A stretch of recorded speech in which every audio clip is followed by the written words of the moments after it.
Friends, ನಿಮ್ಗೆಲ್ಲರಿಗೂ ಗೊತ್ತಿರೋ ಹಾಗೆ ಈ 2 ತಿಂಗಳ ಹಿಂದೆ ಕೂಡ ಒಂದು ಬೃಹತ್ ಹೋರಾಟ ಮಾಡಿದ್ವಿ. ಒಂದೇ ತಿಂಗಳಲ್ಲಿ 2 ಸೆಮಿಸ್ಟರ್ ಎಕ್ಸಾಮ್ಸ್ ನ ಬರೆಸಬೇಕು ಅಂತ ನಡೆದಾಗ ನಾವುಗಳು ಎಂಟೈರ್ ಕರ್ನಾಟಕದಲ್ಲಿ ಒಂದು ಎಕ್ಸಾಂಪಲ್ ನ ಸೆಟ್ ಮಾಡಿದ್ವಿ. ಡಿಪ್ಲೊಮಾ ಸ್ಟೂಡೆಂಟ್ಸ್ ಅಂದ್ರೆ ಹೋರಾಟ ಅನ್ನೋ ಮಟ್ಟಕ್ಕೆ ಒಂದು ದೊಡ್ಡ ಹೋರಾಟ ಮಾಡಿ ಫೈನಲಿ ಆಟಮ್ ಎಕ್ಸಾಮ್ಸ್ ಮಾತ್ರ ಬರೆದು ಈವನ್ ಸೆಮಿಸ್ಟರ್ ಎಕ್ಸಾಮ್ಸ್ ಅನ್ನ ಇಂಟರ್ನಲ್ ಇವ್ಯಾಲ್ಯೂಯೇಷನ್ ಮೂಲಕ ಪ್ರಮೋಟ್ ಆದ್ವಿ. ಇದಾಗಿದ್ದ ನೆಸಿಟಿನೇ ಏನು ಫ್ರೆಂಡ್ಸ್? ಯಾಕಂದ್ರೆ ಕೋವಿಡ್ ಮಹಾಮಾರಿ ನಮ್ಮ ಮನೆಗಳಿಗೆ ಬಂದು ನಮ್ಮ ಎಲ್ಲರ ಜೀವನಗಳಲ್ಲಿ ಬಹಳಷ್ಟು ಡಿಸ್ಟರ್ಬೆನ್ಸ್ ನ ಕ್ರಿಯೇಟ್ ಮಾಡ್ತು. ನಮ್ಮ ಹಲವಾರು ಡಿಯರ್ ಒನ್ಸ್ ನ ನಾವು ಕಳ್ಕೊಳ್ಬೇಕಾಯ್ತು. ಅದ್ ಬಿಟ್ಟು ನಾವುಗಳೇ ಕೂಡ ಹಾಸ್ಪಿಟಲೈಸ್ ಆಗಿದ್ವಿ. ಬುಕ್ಸ್ ಬ್ಯಾಗ್ ಅನ್ನೋದು ಎಲ್ಲೋ ಇತ್ತು, ನಾವ್ ಇನ್ನೆಲ್ಲೋ ಇದ್ವಿ. ಆನ್ಲೈನ್ ಆಫ್ಲೈನ್ ಅನ್ನೋ ಗೋಸ್ಟಲ್ ಒಳಗಾಗಿದ್ರಿ. ಫೈನಲಿ ಇವಾಗ ನಾವು ಇದರಿಂದ ಆಚೆ ಬಂದಿದೀವಿ ಫ್ರೆಂಡ್ಸ್. ಈ ಸೆಮಿಸ್ಟರ್ ಬಿಗಿನ್ ಆಗಿದೆ, ಈ ಅಕಾಡೆಮಿಕ್ ಇಯರ್ ಬಿಗಿನ್ ಆಗಿದೆ.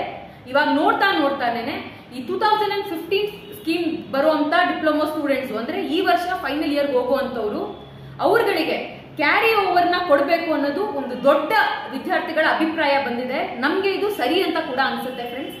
ನೀವೇ ಹೇಳಿ ಎಷ್ಟು ಸರಿ ಅಂತ. ಇವಾಗವರೆಗೂ ಕೂಡ ಅವರು ಹೇಗೋ ಪಾಸ್ ಮಾಡ್ಕೊಂಡು ಹೇಗೋ ತಳ್ಕೊಂಡು ಬಂದಿದ್ದಾರೆ. ಯಾಕೆ ನಾನು ಇದನ್ನ ಹೇಳ್ತಾ ಇದ್ದೀನಿ? ಲಾಸ್ಟ್ 2 ವರ್ಷ ಕೂಡ ಬಹಳ ಕಷ್ಟದ ವರ್ಷ ಇದು. ನಾವುಗಳು ಆಗ್ಲೇ ಹೇಳ್ದಾಗೆ ಈ ಆನ್ಲೈನ್ ಕ್ಲಾಸಸ್ ಗೋಜಲಲ್ಲಿ ಒಳಗಾಗಿದ್ರಿ ನಾವು. ನಮಗೆ ಸರಿಯಾದ ಕ್ಲಾಸ್ಗಳು ನಡೆದಿಲ್ಲ, ಪ್ರಾಕ್ಟಿಕಲ್ಸ್ ನಡೆದಿಲ್ಲ, ಟೆಕ್ಸ್ಟ್ ಬುಕ್ ಗಳು ಇಲ್ಲದಲ್ಲೇ ನಾವು ಪಾಸ್ ಆಗ್ಬಿಟ್ಟಿದೀವಿ, ಮುಂದೆ ಬಂದ್ಬಿಟ್ಟಿದೀವಿ. ಇಂಥ ಟೈಮ್ ನಲ್ಲಿ ನಮಗೆ ಕ್ವಾಲಿಟಿ ಆಫ್ ಎಜುಕೇಶನ್ ಎಷ್ಟು ಇಂಪಾರ್ಟೆಂಟೋ ಹಾಗೆ ಲೈಫ್ ಸೆಕ್ಯೂರಿಟಿ ಕೂಡ. ಇವಾಗ ಫ್ರೆಂಡ್ಸ್, ಈ ಸ್ಟೂಡೆಂಟ್ಸ್ ಗೆ ಯಾರು ಇವಾಗ ಫೈನಲ್ ಇಯರ್ ಬರ್ತಿದ್ದಾರೆ, ಇವ್ರಗಳಿಗೆ 4 ಸಬ್ಜೆಕ್ಟ್ಸ್ ಗಿಂತ ಜಾಸ್ತಿ ಫೇಲ್ ಆಗಿದ್ರೆ ಇವ್ರುಗಳು 1 ವರ್ಷ ಮನೇಲಿ ಕೂತ್ಕೊಬೇಕಾಗುತ್ತೆ, ಇಯರ್ ಬ್ಯಾಕ್ ಆಗುತ್ತೆ. ಇದು ಆನ್ ಅ ಜನರಲ್ ಸೆನ್ಸ್ ಇದು ಕರೆಕ್ಟ್, ಇಯರ್ ಬ್ಯಾಕ್ ಆಗ್ಬೇಕು. ಬಟ್ ಆದ್ರೆ ಈ ಸರ್ತಿ ಈ ವರ್ಷ ಅಕಾಡೆಮಿಕ್ ಇಯರ್ ನಲ್ಲಿ ಈ ಪಾಲಿಸಿ ಇಂಪ್ಲಿಮೆಂಟ್ ಮಾಡಿದ್ರೆ ಈ ವಿದ್ಯಾರ್ಥಿಗಳೇ ಮೋಸ ಆಗತ್ತೆ, ಅನ್ಯಾಯ ಆಗತ್ತೆ. ಯಾಕಿದಾಗತ್ತೆ? ಯಾಕಂದ್ರೆ ಇವ್ರುಗಳು ಕೋವಿಡ್ ಟೈಮ್ ನಲ್ಲಿ ಬರ್ದಿರುವಂತ ಎಕ್ಸಾಮ್ಸ್ ಅಲ್ಲಿ ಫೇಲ್ ಆಗಿದ್ದಾರೆ. ಆಗಿರೋ ಕಾರಣ ಇವಾಗ ಮನೇಲಿ ಕೂತ್ಕೊಳ್ಳುವಂತ ಸಮಸ್ಯೆ ಬರುತ್ತೆ ಫ್ರೆಂಡ್ಸ್.